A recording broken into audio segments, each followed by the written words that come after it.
Hi, this is Martin Bailey talking to you again on It's Your Money and looking to see where you can make some substantial savings and just telling you what's going on in the world of mortgages and house finance. Today on It's Your Money, I want to consider this particular item here.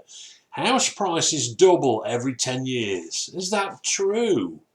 Well, I looked and did some research, and you'd be surprised to know that over the past 25 years, house prices in the Melbourne area have gone up by 412%. That's incredible, 412%.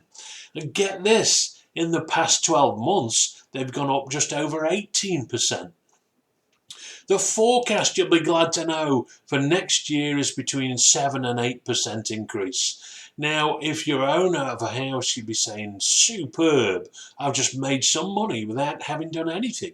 If you're looking to get into the housing market, bad news, I'm afraid. You're going to have to come up with a larger deposit. Now, let's take a look further at this, because so what?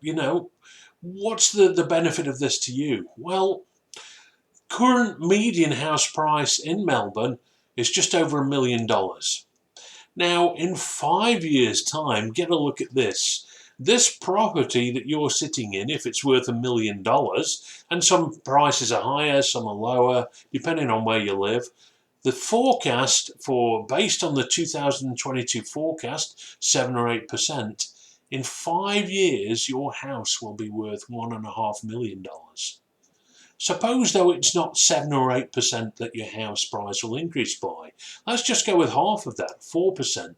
It still goes up by $221,000 over the next 5 years. Incredible. And by 25 years, let's look at this in 25 years, right?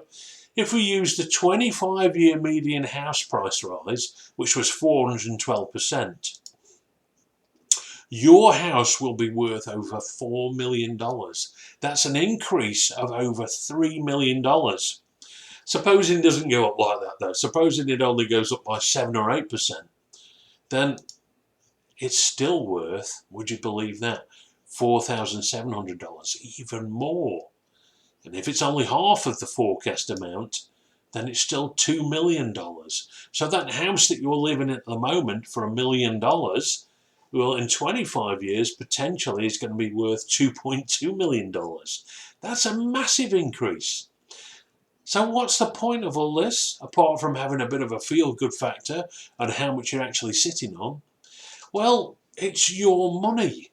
And are you making the best use of it for your needs in the future, 5 years and 25 years? If you think about it, what will my needs be?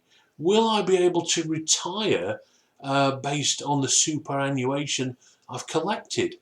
Or will I just be able to retire and just enjoy an average, very stringent lifestyle? And I've got a few questions here for you. First of all, could you afford to buy or invest in a property at the moment? Do you have the equity? Would you rather pay off your mortgage first and then invest, or keep paying off your mortgage and invest at the same time? Next question, will you be able, or will there still be a benefit for me to invest when I've paid off my mortgage? And that's important, because if it takes you 20 years to pay off your mortgage, are you really going to want to invest after that? Question 5, as we touched on already, will your super be enough to support you on retirement? And will it be able to support you to enjoy a reasonable lifestyle? You may want to buy a caravan and travel around Australia. You may want to go on regular trips around the world, COVID-26 permitting. And question 6, supposing you want something to be able to sell at a moment's notice to pay for something important, like a massive change in lifestyle, or if you need to have some health care. These are things to look at, because again, it's your money. Are you making the best use of it? If you want to consider some options, please give me a call, because at the end of the day, look at this money that's tied up in property. Perhaps you could make use of it to fund a better lifestyle now or in the future. So it's Martin Bailey, Word of Mouth Finance. And remember, it's your money.